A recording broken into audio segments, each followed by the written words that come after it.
Shalom Bapak Ibu dan Saudara-saudari sekalian, jumpa lagi dengan saya Pendeta Ampilas MP Aritonang. Sebelum kita merenungkan firman Tuhan, marilah kita berdoa. Damai sejahtera Allah yang melampaui segala akal, itulah yang memelihara hati dan pikiranmu dalam Kristus Yesus. Amin. Nas Alkitab yang ditetapkan menurut almanak gereja kita tertulis dalam 2 Samuel 7 ayat 21. Oleh karena firman-Mu dan menurut hatimu, Engkau telah melakukan segala perkara yang besar ini dengan memberitahukannya kepada hamba-Mu ini. Tema: Tuhan telah melakukan segala perkara yang besar. Bapak, Ibu, dan saudara-saudari sekalian yang dikasihi Tuhan Yesus, kita tahu bahwa sebagai orang Batak, kita tidak akan terpisah dari adat istiadat kita. Bahkan masih banyak orang Batak yang menganggap lebih baik tidak beragama daripada tidak beradat. Padahal kita bukanlah sekedar orang Batak yang beradat, tetapi kita juga telah percaya kepada Kristus dan menjadi orang Kristen. Justru kita seharusnya lebih mengutamakan iman Kristen kita dalam menjalankan adat istiadat kita. Namun demikian, kita pun sering mendengar pelaksanaan adat itu dapat dibedakan dengan adat yang besar dan adat yang kecil, tergantung dari keadaan dan keberadaan kita masing-masing.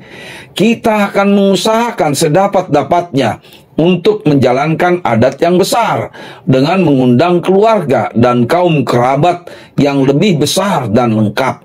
Tetapi kalau adat yang kecil, kita hanya mengundang keluarga dan kaum kerabat yang dekat saja.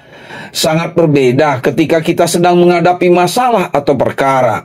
Kita pasti berusaha menolak atau mengelak dari masalah dan perkara yang besar. Ya, kita lebih cenderung memilih perkara yang kecil dengan resiko yang paling kecil. Apalagi ketika kita menyadari bahwa keadaan dan keberadaan kita serba terbatas. Ya, keterbatasan kita selalu membuat kita tidak sanggup menghadapi atau melakukan perkara yang besar. Contohnya, ketika seorang dokter menghadapi kasus seorang ibu yang akan melahirkan anak dalam kondisi darurat.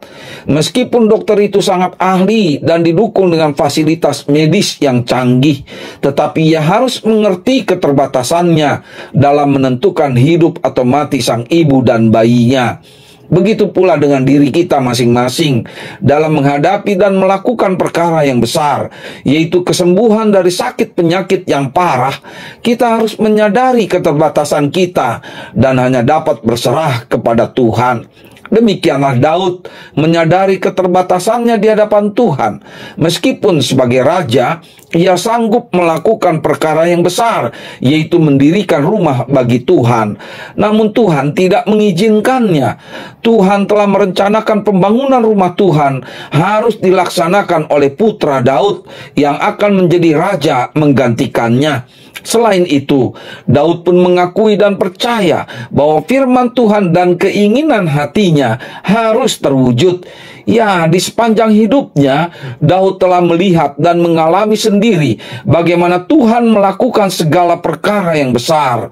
Daud mengakui pekerjaan Tuhan dalam segala perkara yang besar yang terjadi sejak dirinya menjadi seorang penggembala domba sampai menjadi raja atas seluruh bangsa Israel. Itulah juga yang dikatakannya dalam ayat 22, sebab itu Engkau besar ya Tuhan Allah, sebab tidak ada Allah selain Engkau, menurut segala yang kami tangkap dengan telinga kami. Kalau dalam bahasa Arab dikatakan Allahu Akbar, Allah itu maha besar. Kita pun sering mengakui dan memuji Tuhan dalam bahasa Ibrani dengan ucapan halal Yahweh atau haleluya. Demikianlah kebesaran Tuhan itu layak dipuji dan diserukan. Akhirnya Bapak, Ibu, dan saudara-saudari sekalian yang dikasihi Tuhan Yesus, di sepanjang minggu Rogate ini kita diajar dan diajak untuk semakin rajin berdoa dan mengakui kebesaran Tuhan dalam hidup kita masing-masing. Kita harus percaya bahwa firman Tuhan dan kehendak-Nya yang pasti terjadi dalam hidup kita. Ya, bagi Tuhan tidak ada yang mustahil. Sebesar apapun perkara yang sedang kamu hadapi, seberat apapun beban hidup yang harus kamu pikul, berdoalah dan percayalah Tuhan sanggup melakukan segala perkara yang besar, jauh melampaui kekuatan kita, dan jauh mengatasi akal budi kita. Kita akan semakin dekat dan semakin mengenal Tuhan yang maha besar itu di dalam doa, permohonan, dan ucapan syukur. Bahkan semakin sering dan semakin rajin kita berdoa di hadapan Tuhan, kita pun akan semakin mengerti kehendak Tuhan dan memuliakan Dia. Demikianlah kita selalu mengimani dan mengamini kebaikan Tuhan yang telah melakukan segala perkara yang besar melalui atau di dalam doa kita. Amin. Kita berdoa, ya Tuhan yang maha besar dan maha pemurah, tiada yang mustahil bagimu untuk Engkau lakukan. Itulah yang kami imani dan amini seumur hidup kami.